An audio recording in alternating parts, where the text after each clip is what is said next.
This episode of The Chopping Block will feature footage from Big Boo's Revenge. To find out more, check the link in the description.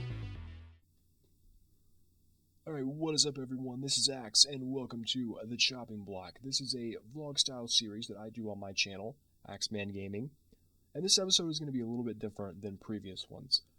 Due to some scheduling conflicts, I was not able to put together the regularly scheduled program for you. Usually, Fizz and I discuss gaming news, and I interview someone, and we have a couple of other segments and bits that we do and things that we discuss. But I kind of viewed this as an opportunity to switch things up for the time being. Might do an episode like this every now and then, but this is going to be a special episode where I dedicate the entire show to reviewing two big events that happened recently. Wrestlemania 32 and the Walking Dead Season 6 finale both aired this past Sunday, and being that I am a huge fan of The Walking Dead and kind of an on-again, off-again fan of wrestling, I decided that this would be a really good opportunity for me to discuss these shows in depth, give you guys my thoughts, and before I start, I do have a message from Fizz that he asked me to relay. He is currently handling some business endeavors, and he's getting his recording set up in order, but he will be back very soon to be on the chopping block again and to upload more content to his channel. But let's go ahead and get started, and I think to start things off, I will discuss WrestleMania 32. Now, for those of you who don't know me and you don't know my history with wrestling, I was a really big fan in the mid to late 90s, and I kind of tapered off in the early 2000s, but I've always tried to at least stay kind of in the know about what's going on, and I'm in like a couple Facebook groups where people discuss wrestling and WWE, and WrestleMania is always a show that I try to watch, and I like to make sure that I'm caught up on all the storylines and all the happenings going into the show, because WrestleMania, it is their biggest pay-per-view, it is the WWE's biggest event, and I always enjoy watching WrestleMania and the Raw after Mania. Now, in this review, I'm going to be basically giving my thoughts on the matches, and then I guess I will talk about my opinion on the show as a whole, and whether or not the show itself actually made me want to watch wrestling more often and get interested in the product on a more consistent basis once again. But I'm sorry if you hear me clicking around. I have some notes and things on the screen that I'm going off of loosely, but they are there to help me stay organized. Okay, so in the first match, and this was on the pre-show, and that's another thing that's worth mentioning. If you count the pre-show, there were like 7 hours of wrestling. And even for the most die-hard wrestling fan, and for WWE's biggest show of the year, 7 hours is quite a lot to process. And, you know, I know they have a lot of talent that they want to show off. They had a lot of things they wanted to fit into the show. But I can't help but think that the time frame didn't do any favors to the matches that were on later in the card. But nonetheless, Kalisto defeated Ryback, and Kalisto, the U.S. champion, had some really good matches with Del Rio. Really happy to see Kalisto getting some attention as a singles competitor. He's got a really cool style to watch, and he had a really good match with Ryback, who is another guy that I'm a fan of. I like Ryback. I think he's really good. And then you had Team Total Divas, comprised of Brie Bella, Paige, Natalya, Alicia Fox, and Eva Marie, defeating Team Bad and Blonde, consisting of Lana, Naomi, Tamina, Emma, and Summer Rae. And this was a really good match as well. Not too crazy about them going with the name of the show as one of the names of the team, and kind of recycling this whole stable aspect in the women's division. And I'll talk more about this later, but they actually rebranded the Divas division as the women's division, which I like that. So it's kind of weird that they're still using the term Divas, but that is the name of the show, and I understand that they are trying to promote their show and sort of work the Total Divas program into the wrestling shows, which, you know, it's good marketing for that purpose. And it was a pretty good match all around. You know, I had heard that some of the competitors in the match were a little less capable than others, but it seemed like everybody did really well. Paige had a really good showing. Seems like she got a really good reaction. Same for Brie Bella, who is apparently considering retirement soon. So if that was one of her last matches, it was really good to see that she had a great showing. Next up, we had the Usos defeating the Dudley Boyz. And I'm a fan of both these teams. You know, I think they're both really great. I watched some stuff leading up to this WrestleMania, and I had watched the Brawl when the Dudleys came back, and programs after that where they had matches and things. And you know, there's kind of you know, a little bit of a storyline there with the Dudleys. You know, they're coming back saying we're not you know, some novelty act. We're back to prove that we are the best, and we're not using tables anymore. So I mean, there was some substance to it, but overall it was a pretty basic match. Not bad.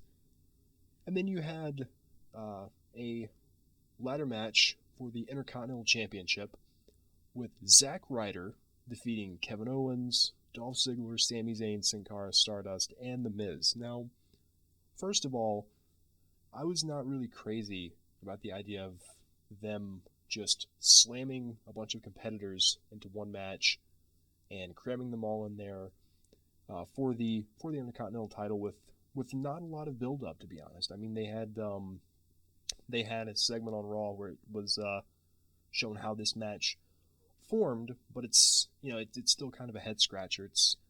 They've done this style of match before where they have multiple competitors in a single match, you know, ladder match for the Intercontinental title, and it was a pretty good match, and was really surprised that Zack Ryder won. And it's not that I don't like Zack Ryder.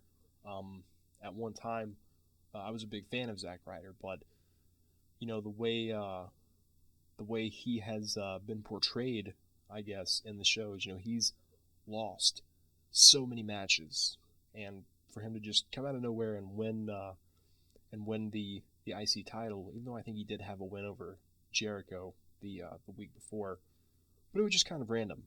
But he ended up actually losing the title to The Miz on Raw the next night, which is kind of weird.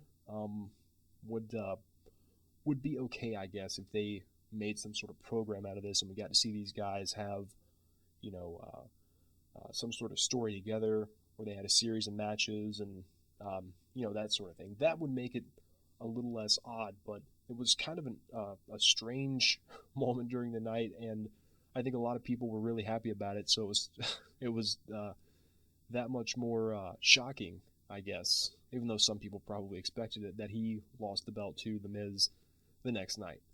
But moving on, we have Chris Jericho defeating AJ Styles. It's really cool to see AJ in WWE. I really like the way that he has been portrayed. I think that he's had some really good matches since coming into the company, and this was actually his fourth match with Jericho, which I found a little weird. I think it would have made more sense if they would have had you know, their third match at WrestleMania. Maybe go in with each guy, you know, having a win over the other. WrestleMania is the tiebreaker. But this was the fourth match, and Jericho won, which puts them at 2-2, which I guess maybe Jericho's sticking around. I know sometimes he will come back for a short period of time, and he will have matches with someone, and usually, you know, when Jericho comes back, he doesn't win a lot because he's not planning on sticking around. He shows up, he puts on some great matches, he gives some great interviews, and usually he will lose and the other guy will win, and the other guy will benefit from that, at least for a short period of time. But interesting decision to have Jericho win, but nonetheless, it was a great match, like I said. Big fan of both guys. And then you have the League of Nations, Sheamus, Del Rio, and Rusev, with Barrett defeating the New Day. And, this was an interesting match for a number of reasons. Number one, the New Day's entrance was pretty wacky. They came out of a giant cereal box dressed as Saiyans. So that was a sort of a fun, memorable thing. Definitely something you'd see if you were looking up pictures from the show or highlights from the show. You would probably see that image. But the New Day actually ended up losing, and we got to see Stone Cold Steve Austin, Shawn Michaels, and Mick Foley come down to the ring and clean house. Thought that was really cool. Always good to see legends. I know some people were saying that it might have made more sense if the legends were out there first, and then the League came out maybe trash-talking the legends, and then the New Day came out and beat the League or whatever, because we've kind of seen that angle before. But it's always good to see the legends, to see people who you grew up watching. So I was a big fan of that. And then we have Brock Lesnar defeating Dean Ambrose in a no-holds-barred street fight. And this match, I think a lot of people kind of expected a bit more from it. This was probably the most surprising match of the night for me in terms of how it kind of fell flat. It's not that it was a bad match, but you have Brock, who is the Beast. You have Ambrose, who, he has experience in a lot of other federations where he did some pretty gory, hardcore matches, and I don't think that anybody was betting on us seeing that sort of thing in the WWE, but nonetheless, it wasn't really that memorable of a match. And, like I said, when I was catching up on the shows leading up to Mania, I was a little bit disappointed in the way that Ambrose kind of had been treated. He wasn't winning a lot of matches. It's really hard for me to get invested in it, but it wasn't a bad match overall. Just nothing huge and nothing that really stuck out in my mind. And then you have Charlotte defeating Becky Lynch and Sasha Banks in a triple threat match for the Women's Championship. And as I mentioned earlier, they did rebrand the Divas Championship the Women's Championship, and they introduced a brand new belt, which I thought was really cool. And this was a really good match. I'm not really big on them pairing Charlotte with Ric Flair and kind of trying to make her Ric Flair 2.0. I think in NXT, she actually tried to get away from that and to step out of her father's shadow as much as she could, and she succeeded. And then it's like ever since she's been on the main roster, they've kind of reversed all that. They've kind of undid all that. But overall, it was a good match. Wouldn't have minded seeing Becky or Sasha win, maybe crowning a new champion that the fans are behind at Mania would have probably been, a good way to go. But nonetheless, it was a good match. And then you have The Undertaker defeating Shane McMahon in a Hell in a Cell match. And I know when I saw Shane come back, I was pretty excited. I thought it was a big surprising return. I did not see it coming at all. And nobody that I knew even had a clue that Shane was going to return. And the match itself, the stipulations were kind of strange. The whole idea of if Shane won, he would have gained control of Raw, and if The Undertaker would have lost, he would have been unable to compete at future WrestleMania. So it was just kind of an odd stipulation, and just a kind of an off the wall pairing. But nonetheless, the match was probably home to the most memorable moment of the show, when Shane, in true Shane fashion, jumped off the top of the Hell in a Cell and crashed through a table. And I know I was wondering, because from watching Shane in the past, he's done some crazy things like that before that people always remember. I was wondering if they were going to give him a moment like that at this WrestleMania, and they did. It was crazy to see, and I'm happy with the outcome of the match. The Undertaker won, but here's the strange thing: the next night on Raw, Shane comes out to thank the audience, to say goodbye, and Vince is just like, "Okay, fine. You think you can do better? You can run Raw for tonight." And it's like it really kind of, in my opinion at least, diminishes the impact of this match. The match was memorable, like I said, but and because of the jump mostly, the other stuff it wasn't bad, but it wasn't anything that stuck out in my mind, and the storyline didn't really seem to be one that they invested a lot of time in. There was a bit of a build, there was a bit of story behind the match, but to be honest, it's another one that just doesn't really stick out in my mind, as this is a high-stakes match and all that. It was just an interesting pairing, and pretty good match overall. And Baron Corbin won the 20-man Andre the Giant Memorial Battle Royal. Pretty cool Battle Royal. Shaquille O'Neal was an entrant for some reason. DDP and Tatanka were also there, which was pretty cool. Enjoyed seeing them.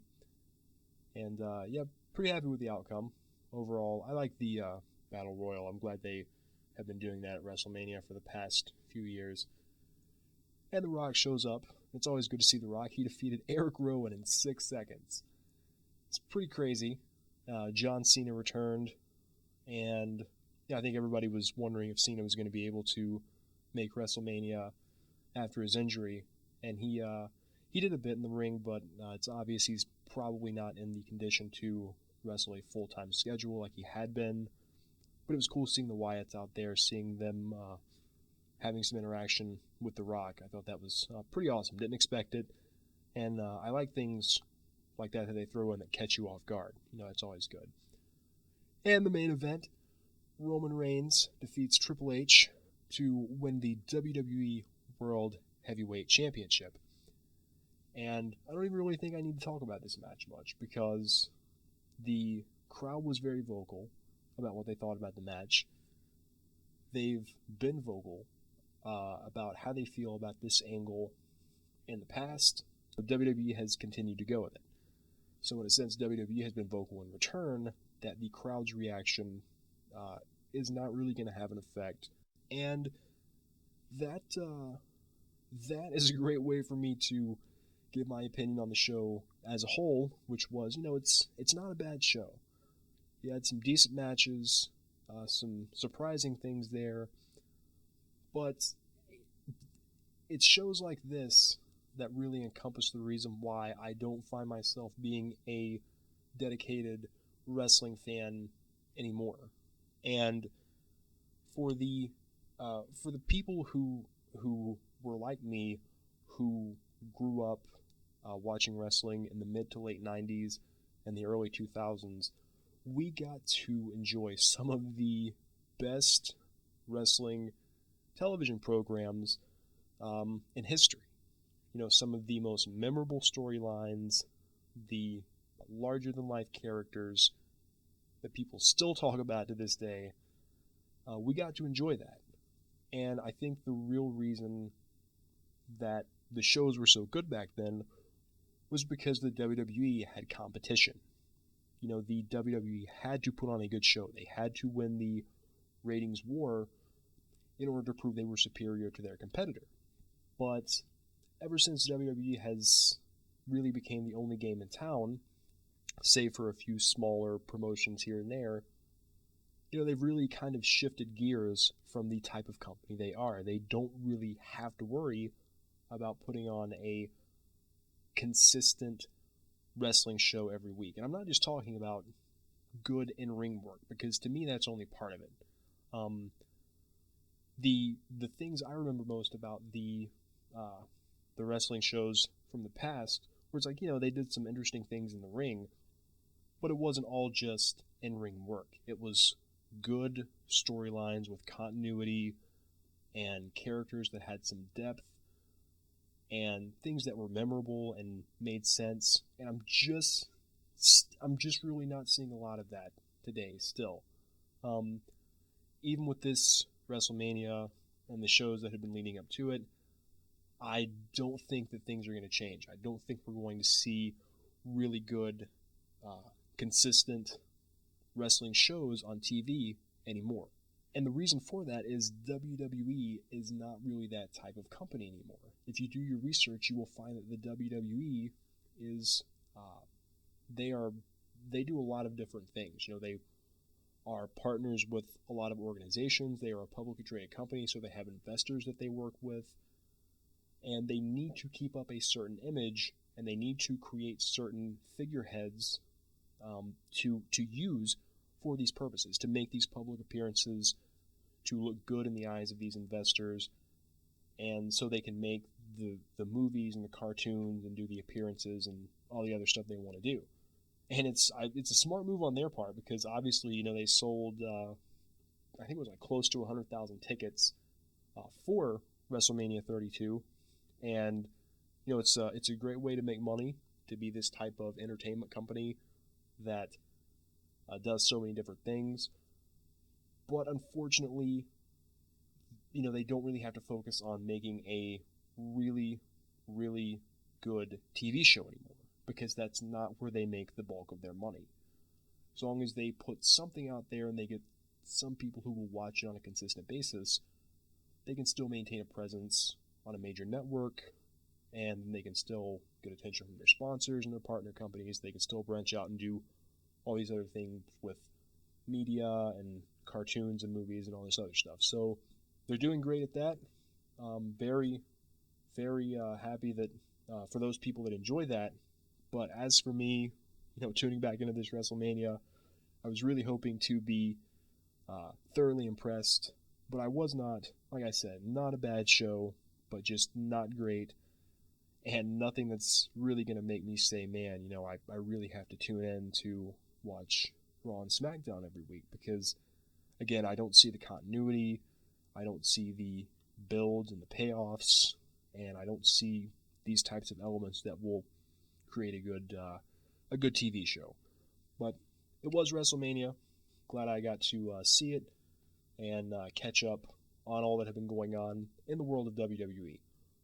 But let's go ahead and shift gears here and talk about the Walking Dead Season 6 finale. Alright, now the first thing I want to mention is that I have really, really enjoyed Season 6. I think it's one of the best seasons they've had, and I particularly enjoyed the new talent they brought in for this season. You had Merritt Weaver, Benedict Samuel, GTA 5's own Stephen Ogg, Alexandra Breckenridge, Jeffrey Dean Morgan, just so many great actors showcasing their talents throughout Season 6. And, this finale was one that a lot of people were hyped up for, because this is probably the strongest we've ever seen the group.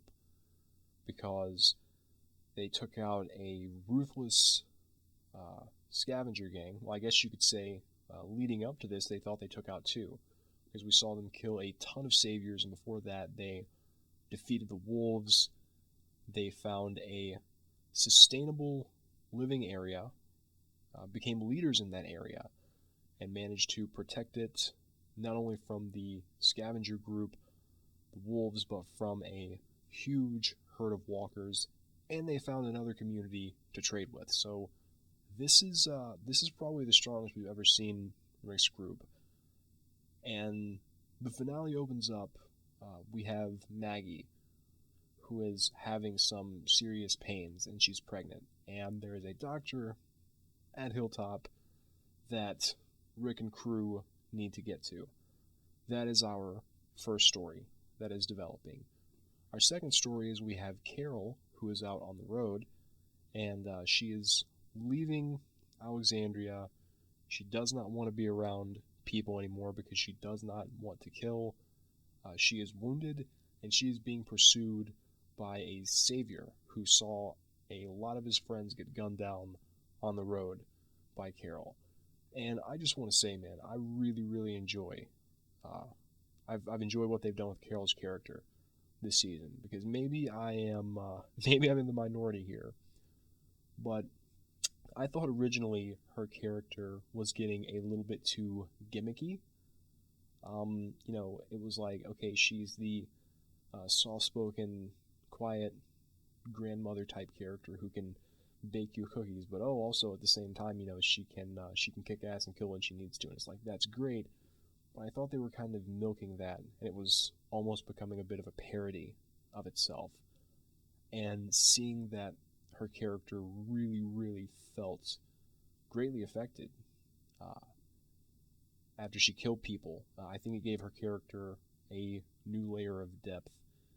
And Morgan is in pursuit of Carol. He's trying to find her, and I love Morgan's character as well, what they've done. I think he is a welcome breath of fresh air in a world that's in a pretty bad spot. Some people may not agree with his code, but we find out in this episode that Morgan actually breaks his code, because Carol is. By the way, I'm going to go ahead and mention this. There are going to be spoilers from the comics in this review, so I haven't mentioned any spoilers before this, I don't think.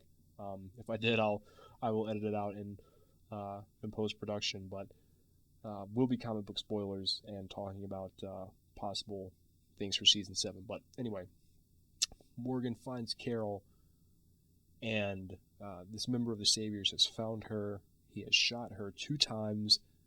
She is bleeding out, and Morgan shows up, and he tries his method. He tells the guy, you can come back from this.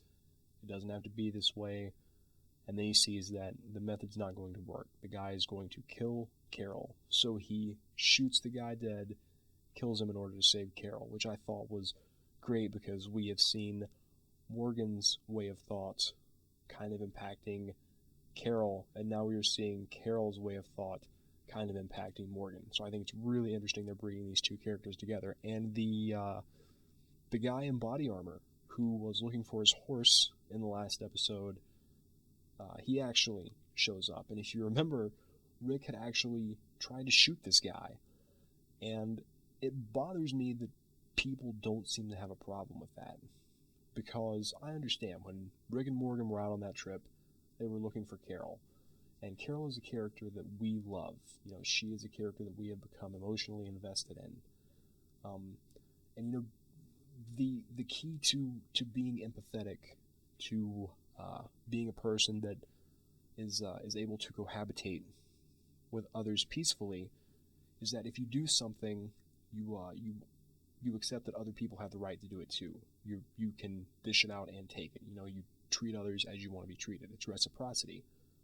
And a lot of people were saying, yeah, I don't blame Rick for taking a shot at that guy, because he could have been one of the Saviors who was after Carol. But I'm thinking, he could have also been another Rick. You know what I mean? He could have been another guy that somebody was attached to, and he could have been out looking for a person that was near and dear to him, a member of his family that he was emotionally invested in. So we wouldn't want Rick and crew getting shot up. So we should, in my opinion, be very skeptical of this type of behavior that Rick is showing. And I think the show did a really good job of having Morgan try to get that point across to Rick. And now we see that it worked out, because Morgan found this guy's horse, and the guys are going to help them out. They're going to get Carol some medical attention, apparently. And I'm predicting that these people are from the Kingdom, which is an area in the comics that works with Rick and Alexandria and Hilltop and all the others.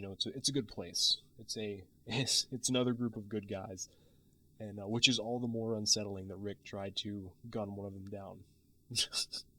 But anyway, so that kind of wraps up that story arc, at least for now. The rest of the episode was really dedicated to Rick and his group trying to get to Hilltop, but the Saviors are blocking the roads, and in each instance we see that not only are these guys tough, it is a really big group, because Rick and his group have killed a lot of the Saviors.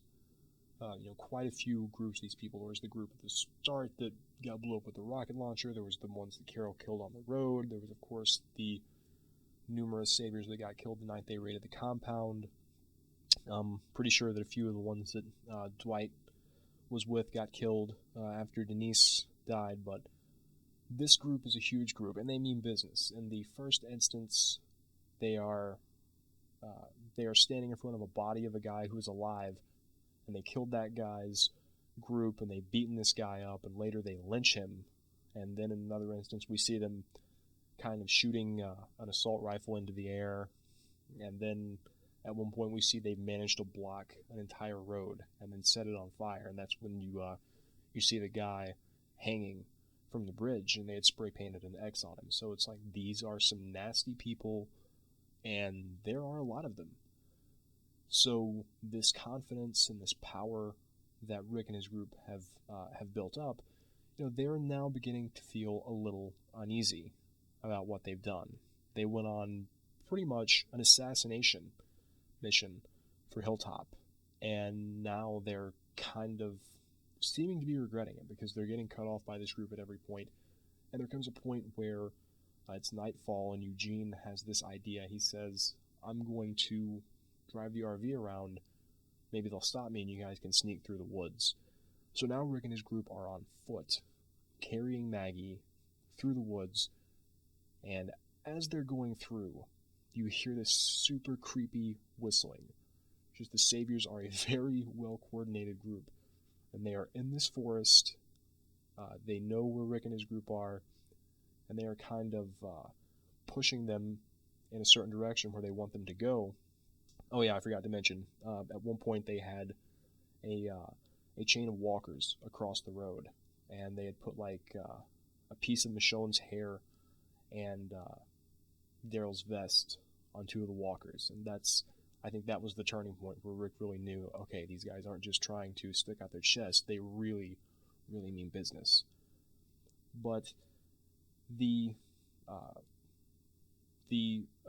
forest chase continues until Rick winds up in this open area. He and his group are there, and they are surrounded by Saviors. These people have set a trap. They are waiting for them.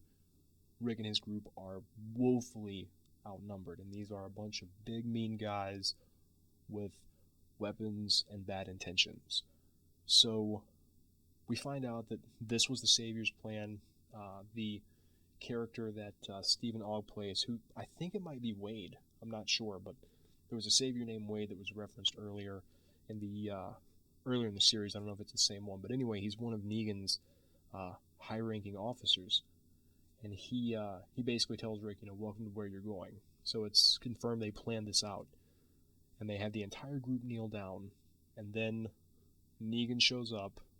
Jeffrey Dean Morgan, it was great. Negan is one of my favorite comic book characters of all time. And I've been waiting to see this character on TV for a while, and they did not disappoint. Jeffrey Dean Morgan was great as Negan. Loved his demeanor, loved the way he delivered the lines, just everything about the scene of his debut lived up to and exceeded my expectations. And so basically Negan tells them, you've killed a lot of my men, and I don't appreciate it, so I'm going to beat the hell out of one of your group right here in front of you, and you better not try to stop me, or he basically says he's going to pluck out Carl's other eye and feed it to Rick. And the interesting thing also is Negan tells them, you work for me now. If you have stuff, you give it to me. That's your job. And we can conclude from things that have been said in the previous episodes about the Saviors, this group operates based on some sort of forced labor arrangement.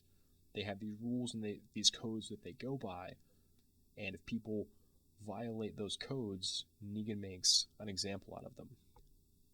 And the episode had been building so much tension up to this point, and it's named Last Day on Earth, for crying out loud.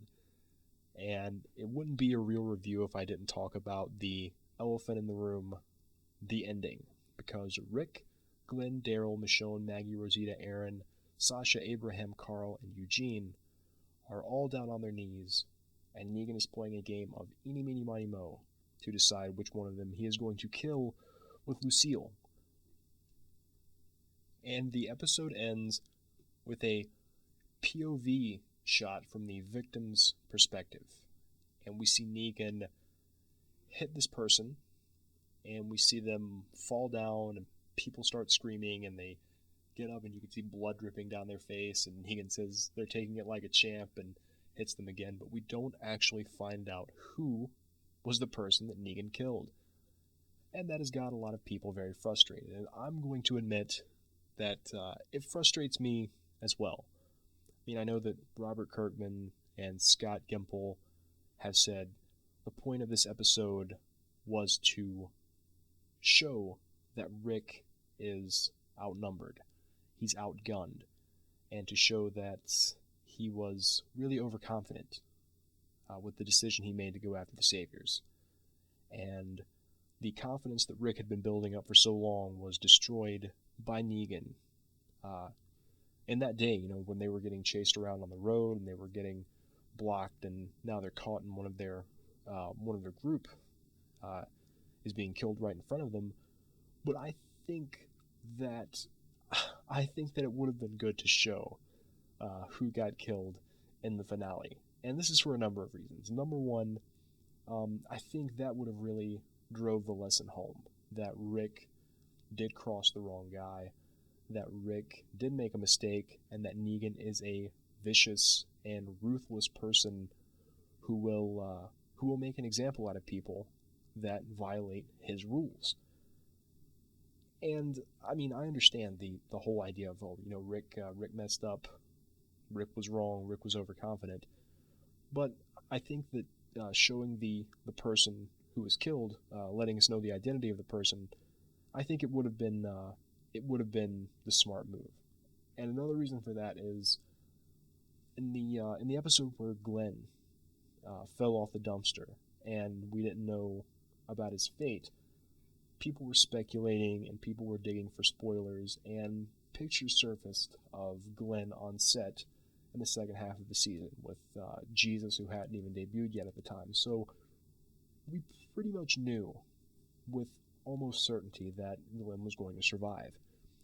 And I fear that as the time draws closer for the Season 7 premiere, after the filming has been done and the episodes have been put together and everything, I just have this nasty feeling that spoilers are going to get out.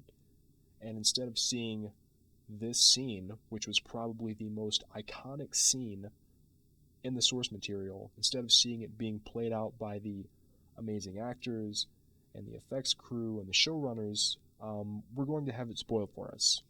We're going to read about it online first. It's going to pop up in your news feed, or somebody's going to message you with it, or you may even try to look up the Walking Dead Season 7 poster and stumble upon a spoiler, and then it's ruined and the episode loses its impact. So I think it would have been a good idea to show the identity of Negan's victim in this episode. I think it would have been a great way to wrap up the scene, to drive the lesson home, and I think that they can try to dance around this without saying it, but I really do think that they did it to boost the ratings of the Season 7 premiere, because while The Walking Dead is still, I think it's still the most watched show on TV. If it's not, it's like still in the top 5. But the ratings for these season premieres have been dipping a bit over time, and maybe they wanted to kind of reverse that trend, and they thought this would be a good way to do it. I think it's a little bit disrespectful to the fans.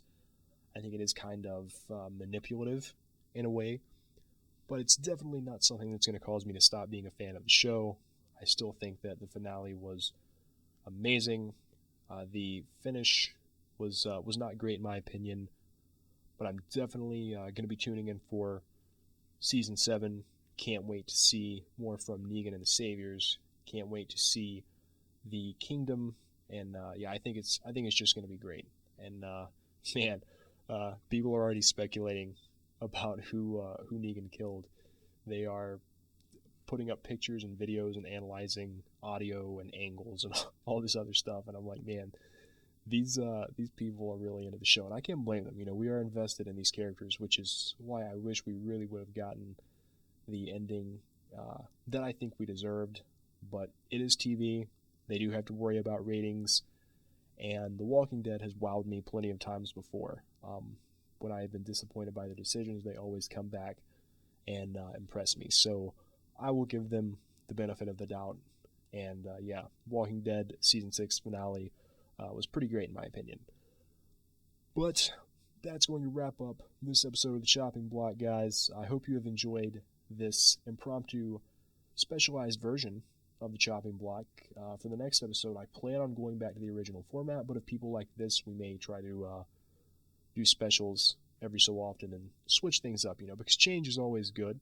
And if you guys would like to, you can check me out on social media. I will have links in the description. And I also have links to my SoundCloud page and my blogspot in case you would like to check out my music or my writing.